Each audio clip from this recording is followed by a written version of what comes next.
Olá, sou a professora Heloísa e hoje vamos falar um pouco sobre o reino animal. Então, faremos uma introdução ao reino animal, falaremos sobre algumas de suas características, classificação e seus principais grupos. A ciência que estuda os animais é conhecida como zoologia. Dentro da zoologia, nós temos uma característica bem marcante e essa característica é a grande diversidade. Então, dentro do grupo dos animais existem muitas espécies, principalmente nos insetos que estão dentro do grupo dos artrópodes.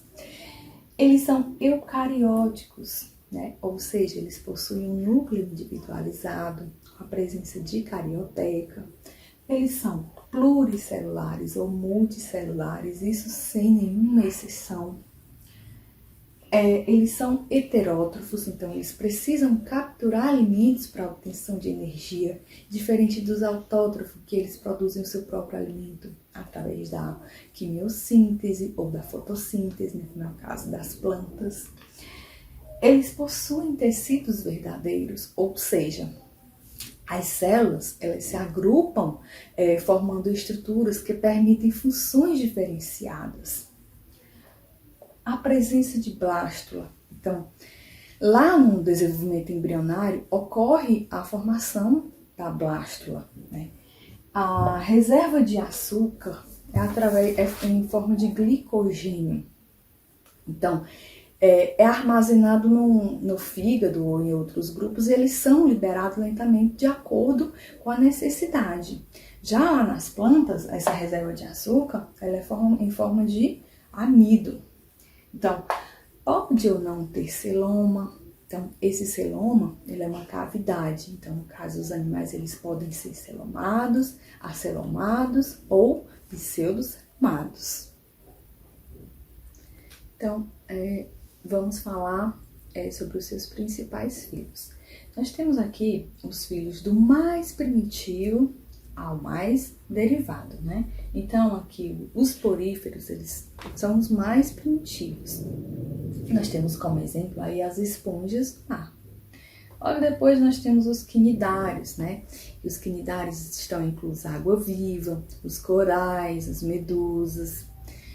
E os plateumintos. Os plateumintos, eles são vermes achatados que têm como exemplo a planária.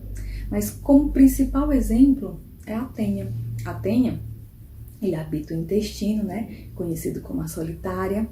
E ele pode ter aí até 6 metros, 7 metros de comprimento, né? E conhecido como a solitária. Nematoda, ou os nematelmintos, né?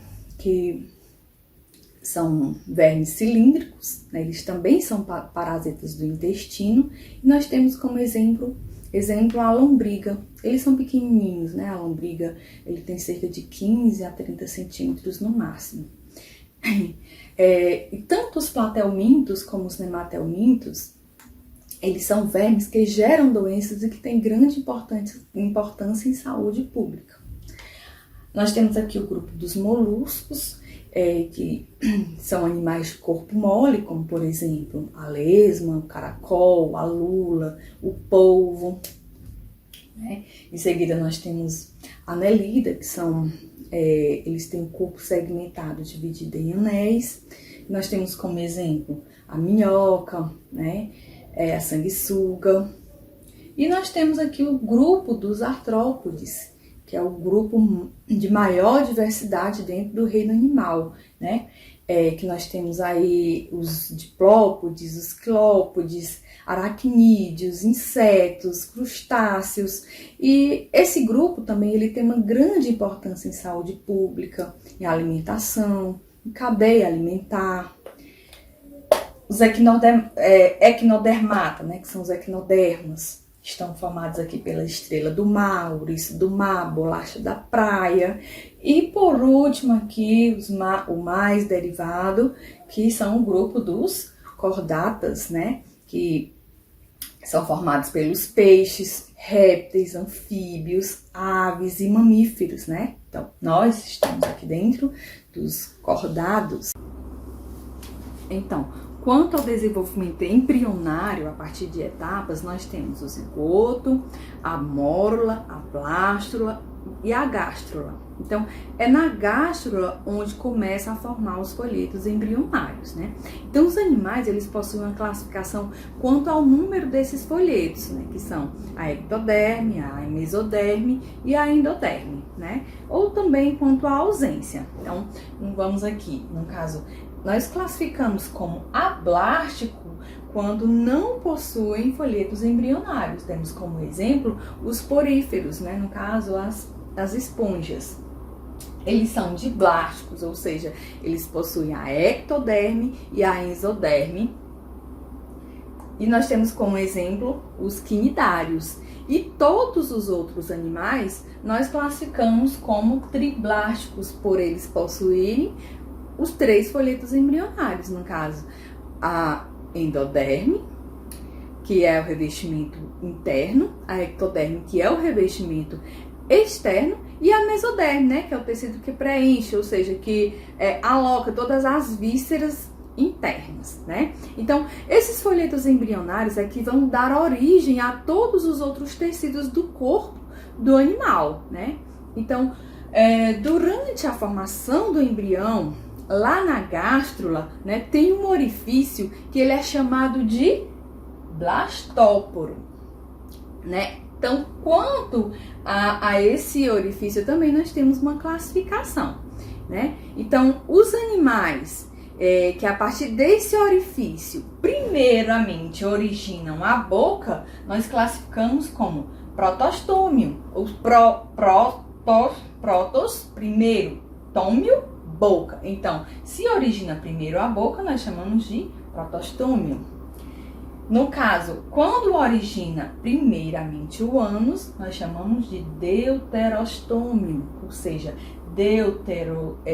depois do estômio, boca. Depois origina a boca. Então, isso quer dizer que primeiramente origina o ânus. Então, nós temos como exemplo aqui os equinodermos e os cordados, né? Então, quanto à cavidade corporal, né?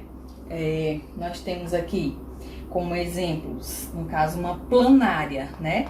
Quando um ser tem a mesoderme que preenche todo o espaço interno, no caso dessa planária aqui, nós temos no desenho, então forma uma massa celular que ela é chamada de mesênquima, né? Então, a gente vai chamar essa cavidade aqui, no caso, não possui a cavidade, né? De acelomados.